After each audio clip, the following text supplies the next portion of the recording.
¿Qué están viendo? 1 Pedro, sí. ¿Y cómo es el título?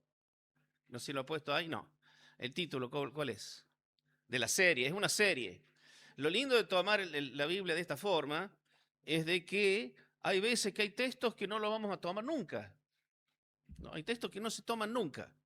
Ahora, cuando se toca un capítulo de la Biblia de una forma sistemática, expositiva, llegamos a textos que no son muy habituales de que se escuchen en los púlpitos. Este posiblemente sea uno, ¿no? Y justo me toca a mí. Pero son temas por ahí que no se tocan mucho. ¿Y en qué situación Pedro se supone, por lo que se escribe esta carta? ¿El por qué tiene que escribir esta carta? ¿Qué les quedó de las veces anteriores? A ver. Exacto. Bien, hay una palabra clave que dijo la hermana, sufrir. ¿No? Está en un contexto de sufrimiento, es un contexto de persecución.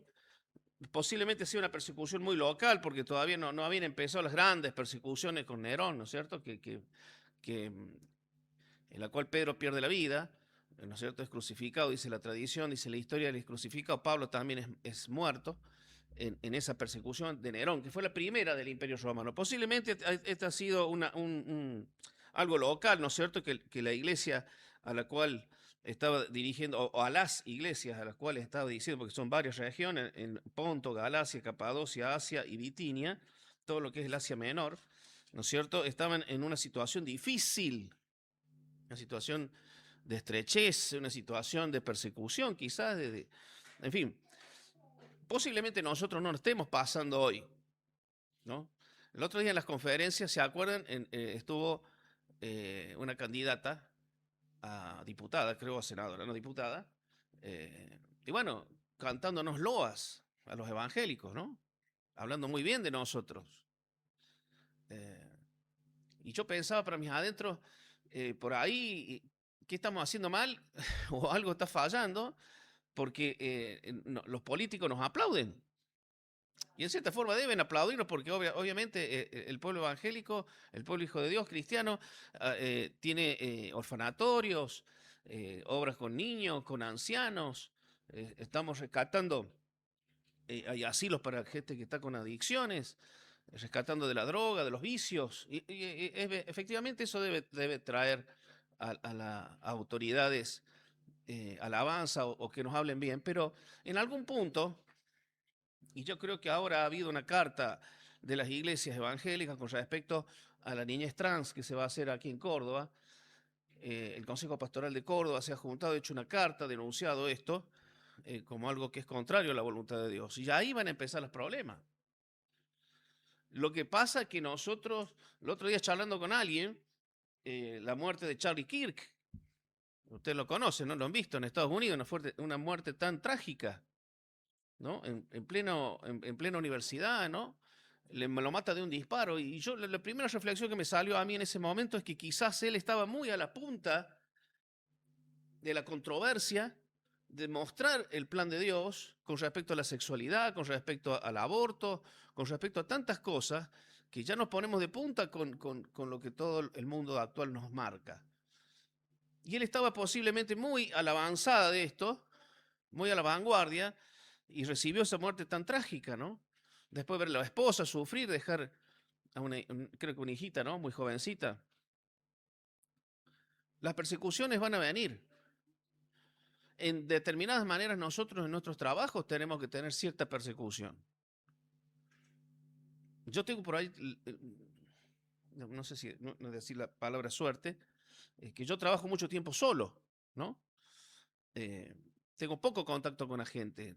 Tengo mucho y poco a la vez porque, dicho sea de paso, hay algunos aquí vecinos que son de la zona, a las cuales también le cobro, y por ahí uno puede charlar poco. Pero las personas que pasan 8 o 10 horas en un trabajo, a mí me pasa por lo que me dice mi esposa, ya está pasando 4 o 5 horas, ya los temas con respecto a la sexualidad, con respecto al ESI, a lo que es el ESI, ¿no es cierto? Ya trae problemas dentro de las maestras, entre maestras. Una de las maestras quiso poner una bandera con los colores del LGBT y la Paula dijo, no, eso no, no, o sea, y bueno, y ahí ya se creó un cierto clima, ¿no es cierto? Y después hay burlas y después hay cosas, ¿no es cierto? También es una persecución, ¿no? Posiblemente a algunos de ustedes le esté pasando, o algún vecino, o alguien que se le burle, un familiar. Muchas veces la presión de la familia, de ser los únicos que van a la iglesia el día domingo, cuando podés ir a la cancha, cuando podés ir a un baile, cuando podés dedicarte a descansar, dedicarte a ir a las sierras. ¿Qué haces ahí? ¿No? Y por ahí son persecuciones o son momentos difíciles que mientras más nos queremos acercar al Señor es peor. En mi caso, yo trato de poner, por ejemplo, en las redes sociales, porque yo he tenido una vida pasada en muchas mis amistades han sido y son en su mayoría no creyentes. Y por ahí no entienden de que yo esté el domingo hablando acá, ¿no? Y por eso por ahí es un testimonio y a veces trae ciertas cosas y ciertas burlas. ¿No? O sea, sos pastor. No, no soy pastor. ¿No? Son pequeñas persecuciones, son pequeñas circunstancias, pero tenemos que estar preparados porque la persecución va a venir. En África hoy se están matando y nadie dice nada. Miles de creyentes por ser hijos de Dios, por testificar de Cristo. Es terrible la matanza que hay de cristianos, pero nadie dice nada porque son cristianos, ¿no? Si fuese quizás de otra religión estarían todos atentos, ¿no?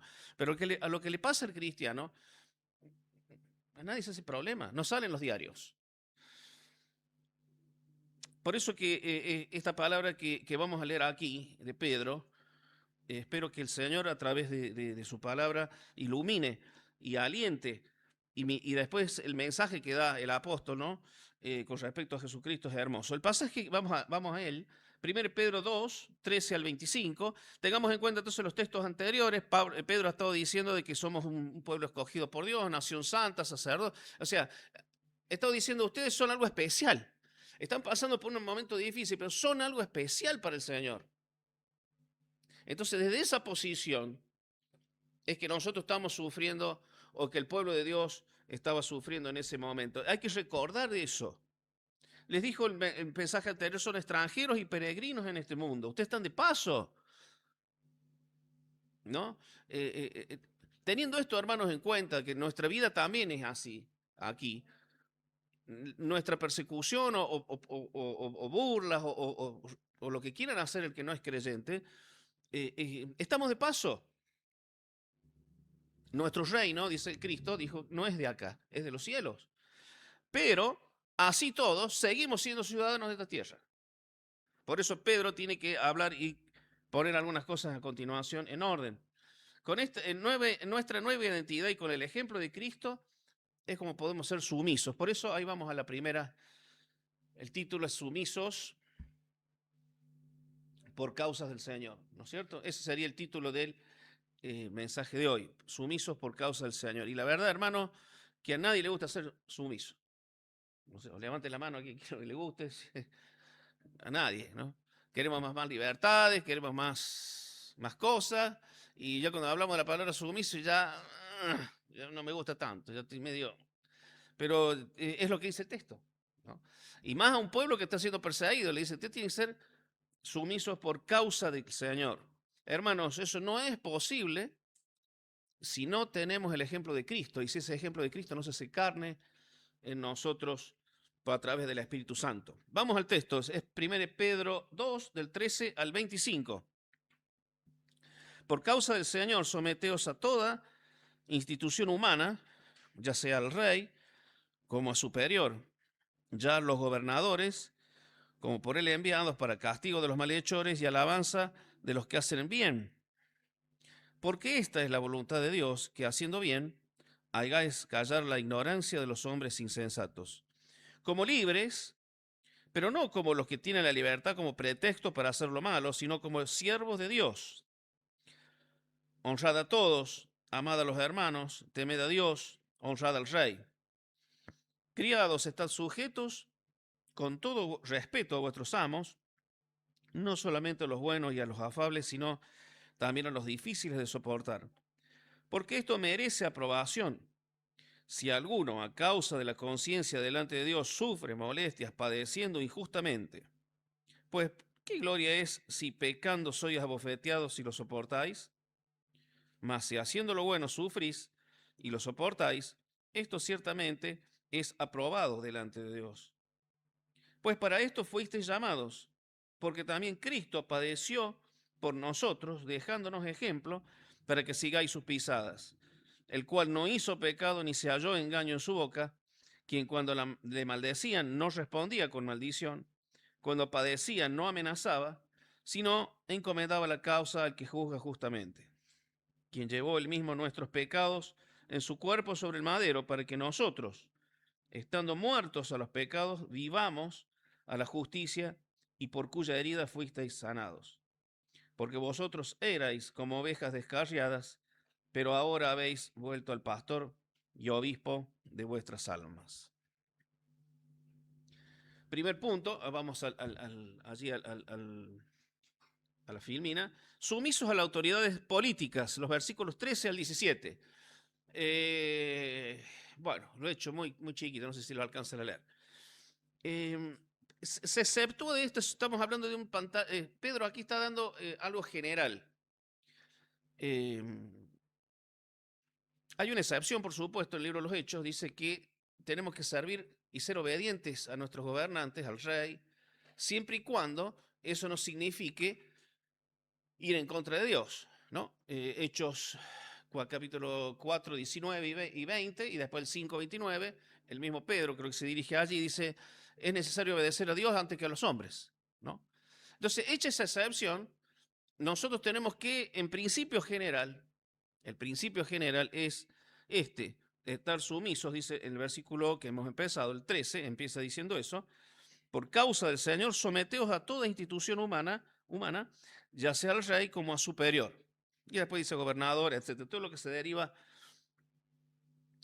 a los políticos, a los jueces, a la legislación, a todo lo que el país nos manda, nosotros tenemos que sujetarnos.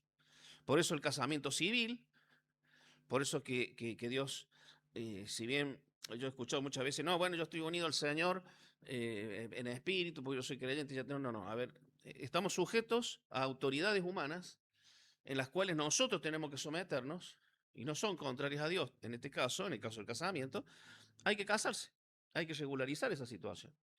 ¿Sí? Un creyente no puede estar con esa situación no regularizada. Un creyente no puede estar debiendo al Estado. ¿Sí? Acójase a un plan de pago. Es eso estar delante de las instituciones, es obedecerlas, es estar en regla, ¿no? Yo por ahí conozco situaciones, que sé yo, por ahí en pueblos chicos, que líderes de la iglesia están debiéndole la chapa patente a la municipalidad y el municipalidad, el intendente se conocen, o sea, ¿es buen testimonio eso? No, no es buen testimonio.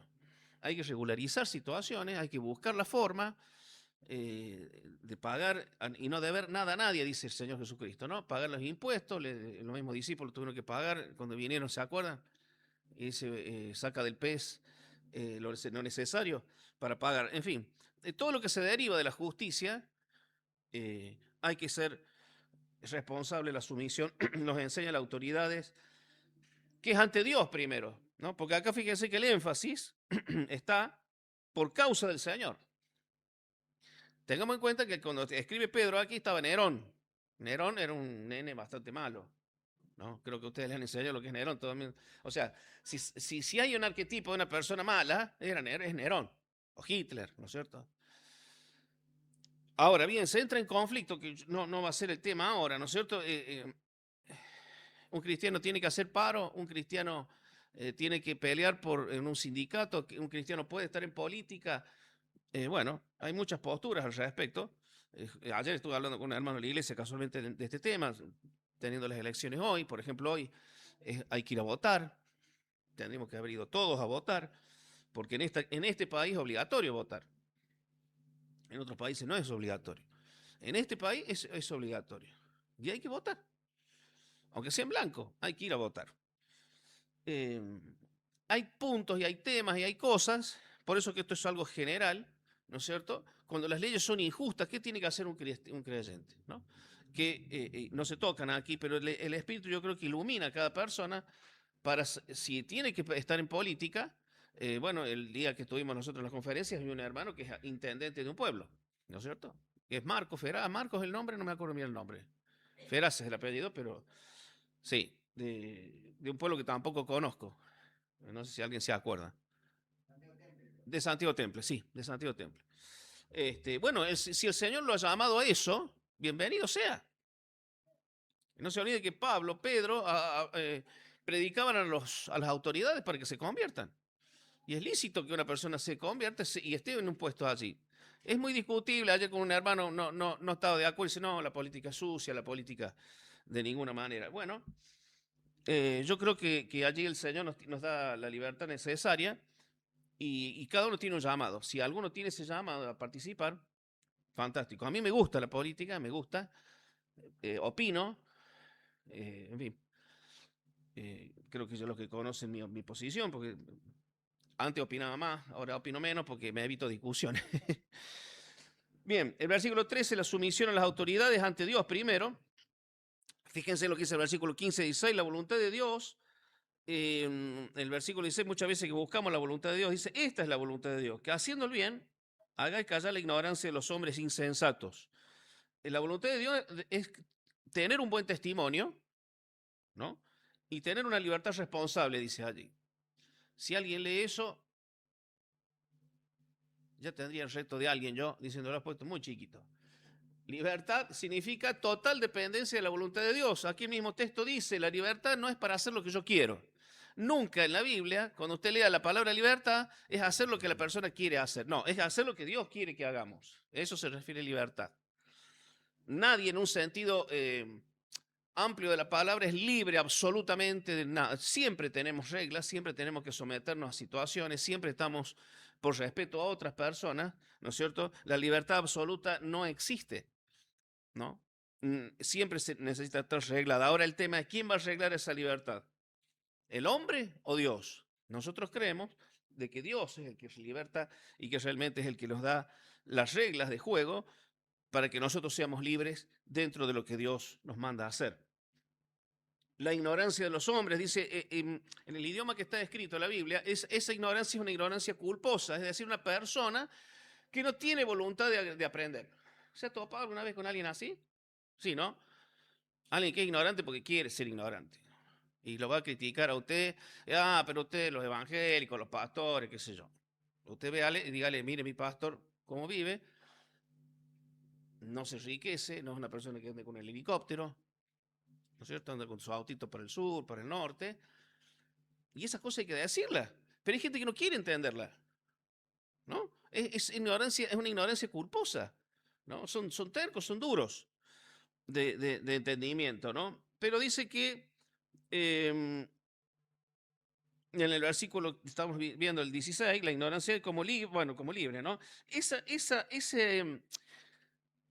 Esa interrelación que tenemos con esta persona, tenemos que ver como una oportunidad, no para llevarnos a nosotros a una situación de confrontación o de ira. Si alguno de ustedes está pasando por esa situación, que algún familiar, que alguna persona le está mostrando una oposición, y es una persona necia, porque no puede discutir, porque hay gente que por ahí se puede hablar y discutir y entiende, y hay otra que no. Pónganlo en las manos del Señor, ore, y véalo como una oportunidad, ¿no? Siempre que la Biblia habla, Pedro también dice que tenemos que con espíritu de mansedumbre presentarle y hablar de Cristo, ¿no es cierto? A todo aquel que se opone, razonar, tratar de razonar. Ahora sí es un burlista, que a mí me pasa, que hay un amigo mío, es un amigo que es burlista, que se burla de todo, y es medio difícil, ¿no? Hay que leer el libro de los proverbios, lo que somos escarnecedores, ¿no? Pero hay que ser sabios, dice la palabra, a cada uno, darle como, ¿no? Y hay veces que se nos falta esa sabiduría. Tenemos que ser, yo soy el primero. Yo tengo un carácter que no me puedo quedar callado. O puedo y a veces no quiero. Y eso me trae problemas. Entonces hay que evitar esos problemas, hay que ser sabio en la familia. Usted no se va a andar peleando con la gente por sus familiares, porque viene el domingo acá y él se va a la cancha a ver a Talleres, a Belgrano, Instituto, quien sea. No. Muéstrele con su actitud, con sus palabras, y véalo usted como una posibilidad, una oportunidad para que él llegue al reino de los cielos, para que él conozca. Después haga él lo que él quiere, ¿no? La incomprensión, puse yo ahí, del no creyente debe llevarnos a la compasión y no a la ira. Versículo 17. No sé, ¿eso me muestra lo que estoy hablando? No, ¿no? Porque yo no... Bueno, creí que puse el cronómetro y no lo puse. No sé si alguien lo lleva. Toda la vida, todas las personas están bajo la responsabilidad cristiana. Fíjense, este versículo 17 es un resumen fantástico. Fíjense lo que dice, honrad a todos. Es decir, llevarnos bien, considerarnos sujetos del amor de Dios. Todos son sujetos del amor de Dios. Porque dice que Dios hace llover sobre buenos y sobre malos. Y hay hijos que no son de Dios que le va mejor que usted. ¿O no? ¿No? ¿No le da bronca un poquito? Salmo 37, ¿no? ¿Eh? Exacto, muy bien, bien. Pero en el momento no te pica un poquito de decir, ¿qué? No, dice Daniela, bien, bien, bien, eso me gusta. A mí sí, hay veces que por ahí, viste, le va bien, el desgraciado te hace todo mal. Y le va bien. Bueno, y Dios todavía tiene misericordia, porque mientras tenga un hálito de vida, mientras viva, esa persona tiene la oportunidad de conocer a Dios y puede ir al cielo. Y en una vez usted le habla y se va al cielo. En el último minuto la vivió bomba y va a ir al cielo. Gloria a Dios, ¿no es cierto? Pero por ahí nosotros, humanos, los Eduarditos, ¿no es cierto?, del mundo, nos irrita esto, ¿no? Y al salmista también, hay un salmista que dice, che, les va bien a ellos, y yo vengo acá a la casa de Dios y me va mal. 73. ¿Qué salmo es el 73, hermano? Léalo. Y el que lo escribe era el director de la alabanza. El director de la alabanza se queja y dice, Señor, le va bien a este, y yo voy de acá como un salamín, estoy todos los domingos en la iglesia. Hasta dice que entendí el fin de ellos. Exacto, entrando al santo, entendí cuál era el fin de ellos. Pero hasta que él entró, se escribió no sé cuántos versículos, no entendiendo, ¿no es cierto? Eso, ¿no? Dice, hay que honrar a todos, llevarnos bien con todos.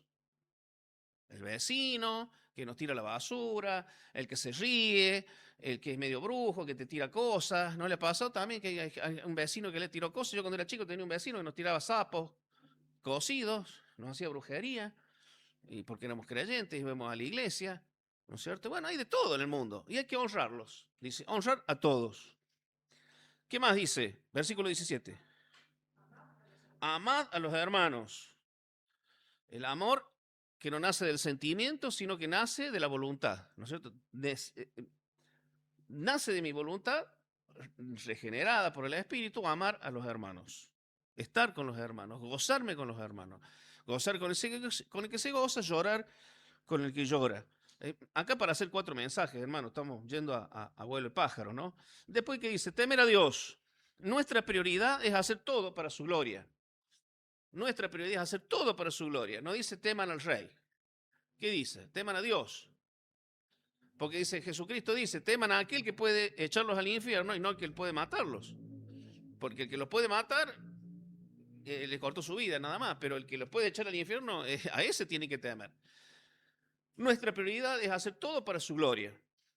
Y después dice, honrad a Nerón. Mamita, ¿no? Bueno, a Maduro, a Hitler, en fin, honrad al rey.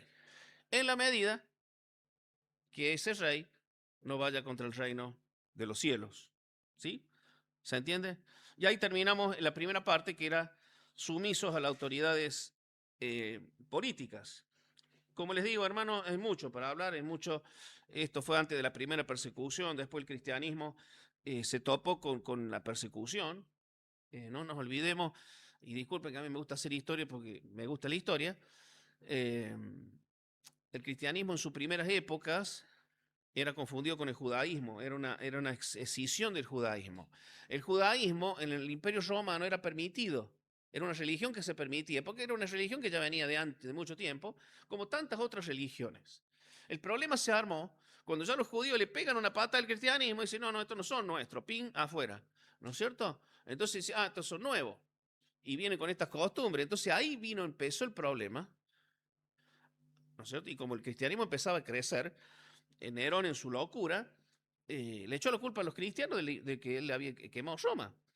Esa fue la primera persecución, que fue en tiempo de un par de años después que escribió esta carta. Y ahí empezó el problema con el cristianismo. Hasta que viene Constantino, ¿no es cierto? Y ya lo hace una religión, no es oficial en ese momento, hace una religión permitida, y Teodosio lo hace una religión oficial más adelante. Fue un proceso, ¿no es cierto? Pero el proceso de esa victoria, de decir, de cientos de personas en un salón lleno del espíritu a conquistar el imperio romano, tuvo que pasar por todo esto. Un proceso de victoria, un proceso hermoso. Y tal es así que hay una carta, no la puse, creo, de Plinio, un romano, en el año 100, unos 40 años después de esta carta, que no sabía qué hacer con los cristianos. Le escribe al emperador, dice, yo no sé qué hacer, porque estas personas son buenas. Devuelven lo que roban, hay personas que cambian, pero dice, son supersticiosos, creen en cosas raras, adoran a un Cristo que fue una persona crucificada, no sé qué hacer con ellos, ¿cómo debo tratarlo? Y le escribe una carta al emperador. Pero en esa carta, que es una de las primeras cartas que se habla del cristianismo, este Plinio, el joven, después búsquenlo, lo buscan por Google, ¿no es cierto? Él escribe una extensa carta, después recibe una respuesta. Los cristianos tienen una vida intachable, porque nosotros esto es lo que nos lleva a tener esa vida, ¿no? Este mandamiento que tenemos de parte del Señor, porque estamos sometiéndonos a las autoridades como al Señor, ¿sí? Y ahora la próxima autoridad que vamos a ver es la autoridad laboral. Habla de los siervos, el versículo 18 al 20. Fíjense, no sé si a usted le pasa o le ha pasado, dice, criados, están sujetos. Hoy lo más cercano a eso no tenemos la esclavitud, pero sí tenemos la relación patronal, ¿no es cierto?, de empleado a jefe. Criados, está sujeto con todo respeto a vuestros amos, no solamente a los buenos y afables, sino también a los difíciles de soportar. La versión nueva internacional que dice los insoportables, dice. A los que son insoportables. ¿Ha tenido jefe insoportable o jefa? Sí, ¿no? Yo tenía jefe también insoportable. Las mujeres son bravas, jefa, ¿eh? ¿O no? Son bravas. No quiero decir nada, que no me escuchen, pero han sido las peores. Son bravas. No vamos a contar anécdotas, pero son bravas. Pero bueno, y hasta el día de hoy tengo mujeres que son mi jefa. No tiene término medio, me trata bien o me grita. O sea, al más mínima sospecha de algo, larga el flechazo, ¿no? Y después, no, tenés razón. Bueno, listo, pero ya largo ya largo todo. ¿Ah? No, esa es otra jefa. No, esa es otra. Esa es otra jefa.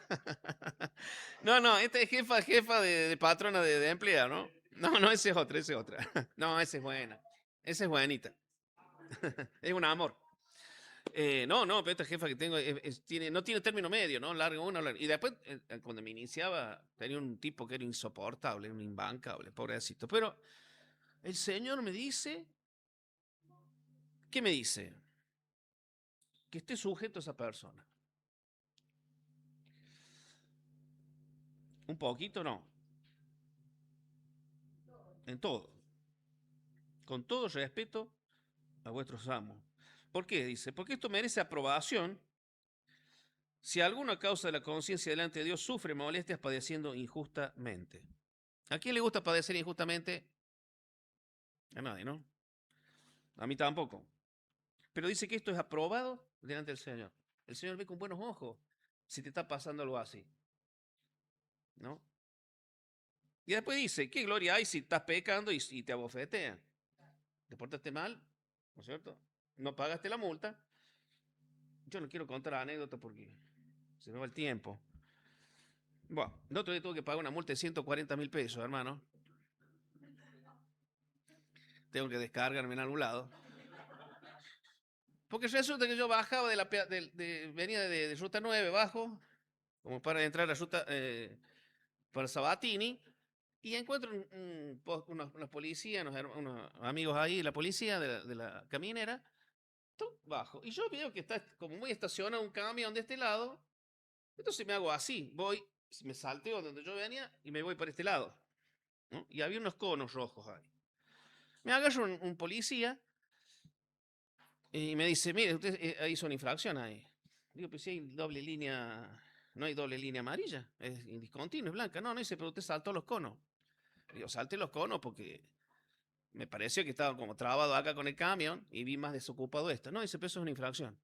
Y a mí se me subió, sinceramente, se me subió un poquito el tono depresivo. O sea, ya le estás buscando mucho, hermano. O sea, no, bueno, bájese, apárquese el auto ahí. Bueno, listo. Resumidas cuentas, multa de 140.000 pesos.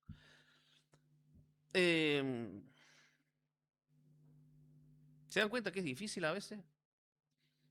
¿Qué infracción? Digo, pero si yo quería que me atienda más rápido, le digo, no es que yo estaba esquivándolos a ustedes, no, me quiero que me atienda más rápido, porque vean que tengo todo en regla. No, no, dice, pero eso, esquivar los cónicos, le digo por las dudas. No, bueno, ahí le estoy evitando la multa. Ya le estoy evitando una. No salte los conitos rojos, porque si se encuentra con un trasnochado o que tiene pocas ganas, por ahí otro le dice, bueno, sí, también pasa. Pero bueno, ¿no? Son difíciles a veces de entender algunas cosas, pero hay que someterse.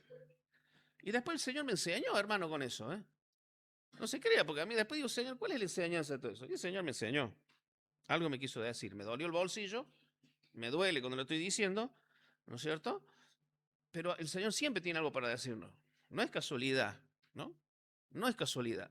Porque nosotros somos rebeldes. Y el argentino tira la anomia. El argentino cuando va a otro país respeta todas las leyes de tránsito. Nosotros acá no respetamos nada. Pisamos el peatón, pisamos el perro, el gato, el que se nos cruce.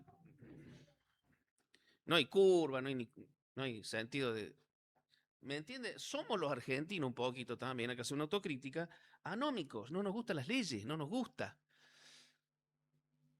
Y el Señor nos dice otra cosa, honren al rey, obedezcan a sus amos, aunque sean difíciles, difíciles de soportar, porque la medida, fíjense, la medida del cumplimiento no es el carácter de jefe, sino la conciencia delante de Dios. ¿Qué dice? Dice, a causa de la conciencia delante, versículo 19, porque esto merece aprobación. Porque la medida que yo tengo para obedecer no es si el carácter es bueno o malo del jefe. La medida mía de mi obediencia es a causa de mi conciencia delante de Dios. Yo fallé al responderle un poquito mal a este hombre y me comí esa multa, disculpe la palabra. Pero ahí tengo que entender yo de que no es si el tipo es fácil de entender o no, o es difícil. No está ahí la medida. Porque si yo entiendo que es ese difícil, yo me pongo el más difícil y eso no se llega a ningún lado. ¿Y la gloria a Dios dónde está? No está. Entonces, la medida en la cual yo tengo que medir mis actitudes, mis cosas delante de las autoridades, es delante de Dios. Mi conciencia, si mi conciencia va a estar limpia delante del Señor. ¿Se entiende? Tercer punto, sumisos. Hemos visto sumisos las autoridades laborales. Primero, políticas, exacto, a la hora de las laborales. Y ahora vamos a ver sumisos porque Cristo es el ejemplo. Cristo es el supremo ejemplo. Los versículos 21 al 25. No sé cuántos minutos voy, hermano. Dígame, por favor. ¿Alguien lleva?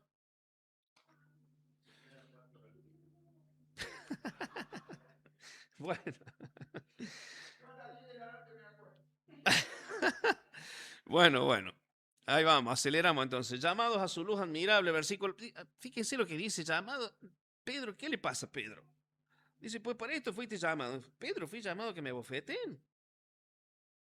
Fíjense el versículo 20, dice, soy abofeteado, está hablando de sufrimiento. Pues dice, para esto fuiste llamados. Pero fíjense en el versículo 9, dice, 2:9, ¿qué dice? ¿A qué fui llamado? Aquel que os llamó de las tinieblas a su luz. Pedro había dicho unos versículos antes que nos llamó a su luz. Ahora me dice que me llama a padecer. es que muchas veces, hermanos, lo que pasa es que a nosotros nos cuesta entender a veces de que nosotros dentro de ese llamado que tenemos al Señor, a esa luz, es un llamado a una persecución y a sufrimiento. Sufrimiento o incomprensión de lo que tenemos al lado, porque en el fondo no nos comprenden ni nos quieren comprender. Muchos de ellos se han endurecido de tal manera que no nos quieren comprender. Entonces eso nos lleva a un sufrimiento de los parientes, de las autoridades, de todo aquel que nos está haciendo la adversidad, ¿no es cierto? Entonces fuimos llamados, dice Pedro, también como Cristo padeció. Qué texto duro. Este texto quizás no lo queremos hacer para evangelizar. ¿Sí? Venga, pase. Usted está llamado a que sufra. Pero yo me voy a la iglesia del frente que se pare de sufrir. Claro. Si el del frente me dice pare de sufrir y este me está diciendo, venga, que acaba de sufrir, ¿a dónde va usted? A la otra. Y hablo en brasilero, ¿no es cierto? Y me va a ir más. Claro, es más lindo. Pare de sufrir. ¿Quién no quiere parar de sufrir? Todo. Pero dice Pedro, hermano, no lo digo yo. Para esto fuiste llamado, porque también Cristo padeció por nosotros en la cruz, dándonos ejemplo para que sigáis sus pisadas. El verbo que utiliza ahí, creo que lo puse, sí, sumiso porque Cristo es el ejemplo, primer punto, en su muerte, vamos a ver que es un ejemplo, es seguir sus pisadas de cerca, eso es lo que significa el pasaje ahí, es seguir las pisadas de cerca, no a los metros, decía, el Señor va allá y no, ya, a ver, Señor, ya voy, ahí voy. Y las pisadas y no sé dónde están ya. No, es seguir sus pisadas, es decir, sé que algo tengo que hacer, lo tengo que hacer. Y lo tengo que hacer ahora, tengo que buscar la forma. Tengo que pedirle perdón a alguien y hacelo. No esperes mañana, pasa. Tengo que cambiar una actitud en mi casa, lo tenés que hacer, seguir sus pisadas, de ser sumiso. Pero tenemos que someternos unos a los otros, dice Pablo, ¿no? Seguimos sus pisadas. Es un ejemplo de seguirlo de cerca. Fíjense que, que el Señor Jesucristo se sometió, y ahí vamos a la próxima, vamos a ir rápido en esta, se sometió a Poncio Pilato como siervo sufriente. Acá vemos las dos cosas, él se sometió al poder político de ese momento, Poncio Pilato. ¿Usted cree que Poncio Pilato era un santito? Poncio Pilato era un desastre. Dice la historia que él se suicidó, terminó suicidándose. Era un impío, una persona que no conocía a Dios ni quería conocer, lo trae a Cristo y lo cuestiona y se sometió como siervo sufriente, es decir, ante el poder político y como un esclavo, como habíamos dicho recién. A los siervos, ¿qué les dice? Sométanse a sus amos. Cristo se sometió al poder político y se sometió como un esclavo, como un siervo. El paralelismo aquí es con Isaías 53, después lo buscan y lo leen. Dice que es inocente el versículo 22. Fíjense todas las características del Señor. No hizo pecado, es inocente. No se halló engaño, es sin engaño. Isaías 53, 9. Sin insultos. Porque dice que no, el versículo 23, cuando le maldecían, no respondía con maldición. Isaías 53, 7. Sin amenazar, porque dice que no amenazaba, sino que encomendaba. O sea, no hacía justicia por mano propia. ¿Cuántas veces nosotros nos vemos tentados a hacer justicia por mano propia? O justificamos a aquel que lo hace y decimos, está bien, el ojo por ojo y el diente por diente en el Antiguo Testamento no era para las personas, sino que era para los jueces. Era para que ellos impartieran justicia, no para que el pueblo se entrara a matar uno por uno, no. Era para que los jueces supieran cuál era la medida para juzgar a las personas. Si una persona te roba un vaso, no le vas a robar una jarra. Por eso dice la proporción. Pero eso era para los jueces que tenían que juzgar. No nos capacita a nosotros vengarnos. La venganza no es de nuestra. Qué difícil, hermano. ¿No se da cuenta que nuestra carnalidad, nuestra cultura, nuestro razonamiento humano nos mueve a hacer justicia por mano propia, responder, amenazar? Lo digo por mí, hermanos, porque mi carácter, el Señor todavía lo está formando. Y esto a mí, me habló a mí primero. ¿Ah? Me habló a mí. Y nos queremos justificar porque tengo sangre italiana, porque el otro tiene sangre croata, el otro no sé sangre española, no sangre de nada, hermano. Somos nueva criatura. Nos decimos cristianos, ¿actuamos como Cristo? Por eso los padecimientos injustos, como en el caso de Jesús, son agradables a Dios. Versículo 20, cuando nos remitimos al versículo 20, acuérdense que dice, mas haciendo lo bueno, si haciendo lo bueno sufrís y lo soportáis, esto ciertamente es aprobado delante de Dios. Cristo es el hombre aprobado con mayúsculas, porque él sufrió y enmudeció su boca. Consecuencia de su muerte, versículo 24. Hay que resaltar ahí en el versículo 24, las primeras palabras dice, quien llevó él mismo nuestros pecados. Vamos a participar ahora de los símbolos, ¿no? Y acá el paralelismo o el versus o el contrario dice el mismo y nuestros. Fíjense en ustedes cómo dice el versículo 24. Llevó el mismo nuestros. Él llevó mis pecados. Segundo de Corintios 5, 21. Me tocó hablar en la cena la otra vez. Y ahí habla de la sustitución. El justo muere por el injusto. Y su justicia me es puesta a mi cuenta. Y mi pecado es puesta a su cuenta. ¿No? La sustitución. Resaltar, él mismo llevó nuestros pecados. No solo nos libera de la condenación. Ahí está. No solo nos libera de la condenación, es para una nueva vida, hermanos. No es solamente lo que no debemos hacer, sino lo que sí debemos hacer. Nos tenemos que considerar muertos al pecado. El esclavo muerto está libre de su amo. Eso es lo que nos quiere decir este pasaje. Y es muy rico este pasaje, pero el tiempo se nos fue. Estamos muertos al pecado. Tenemos que mortificar el pecado. Tenemos que estar en la posición en la cual nosotros estamos delante de Dios. Nuestra posición delante de Dios es de muertos al pecado. Pasa que en esta vida estamos mortificando al pecado todavía en la obra de santificación, ¿no es cierto? Tenemos que estar de acuerdo en esa posición en la cual el Señor nos ha dado de muertos al pecado. El esclavo muerto está libre de su amo, es decir, el jefe que usted tuvo, es lo mismo que usted tenga un jefe y ya hace años que haya dejado de estar y lo encuentra en la calle y le diga, che, anda, haceme tal cosa. ¿Usted le hace caso? No, le dice, no, pero si ya dejé de ser tu patrón hace 10 años. Y esto pasa lo mismo, ¿no? Le dice, Pedro, ya están muertos, no se consideren vivos, pero sí estamos vivos ¿para qué? Para la justicia. Dice, estamos sanos, Isaías 53, está el paralelismo con Isaías 53, sanos. Versículo 25, con el cual termina, cuidados, porque él dice, porque vosotros sois las ovejas descarriadas, tanto ustedes como yo, hermano, como los que son destinatarios de esta carta, hemos sido ovejas descarriadas, desobedientes, brutas, burras, insensatos. Eso es lo que hemos sido, necios. Porque no estaríamos acá si no fuese por la inmensa misericordia del Señor. Eso es lo que éramos nosotros, ovejas descarriadas. La oveja es el animal más sonso que hay. Se pierde solo. Si no lo pastorea, no sabe ni dónde comer. Y eso somos nosotros.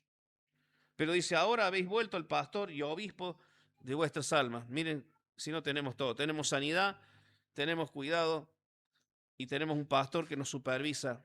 Isaías 50, el paralelismo es con Isaías 53:6. Hermanos, la conclusión es la cruz de Cristo.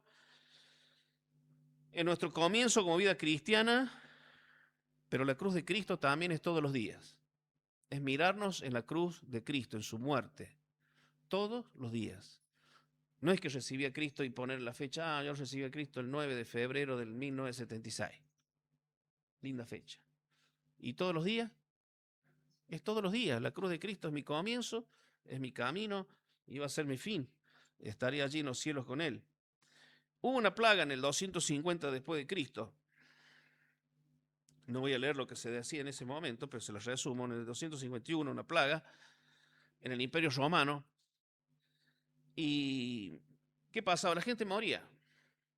Y la gente moría y quedaba en la calle. Porque la gente ni se preocupaba ni siquiera por sus parientes, porque tenía miedo de contagiarse, tenía miedo de caer muertos. Los únicos que salieron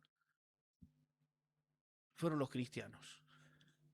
Tanto es así, hay un historiador cristiano de de historia de la iglesia que dice que las plagas ayudaron a que el cristianismo conquistara el imperio romano. Por estas cosas.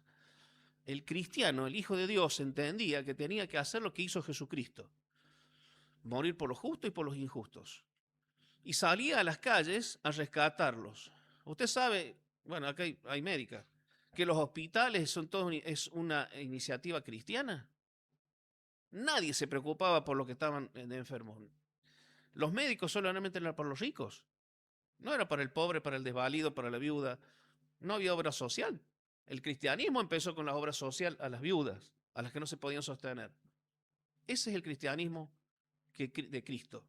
Es un cristianismo no de palabras, es un cristianismo de hecho. Entonces yo quisiera terminar con esa palabra de ánimo. Ver a Jesús. Tome fuerzas. Mire al Señor Jesucristo. No se mire a sí mismo, porque Él no va a encontrar fuerzas, va a encontrar todo lo contrario.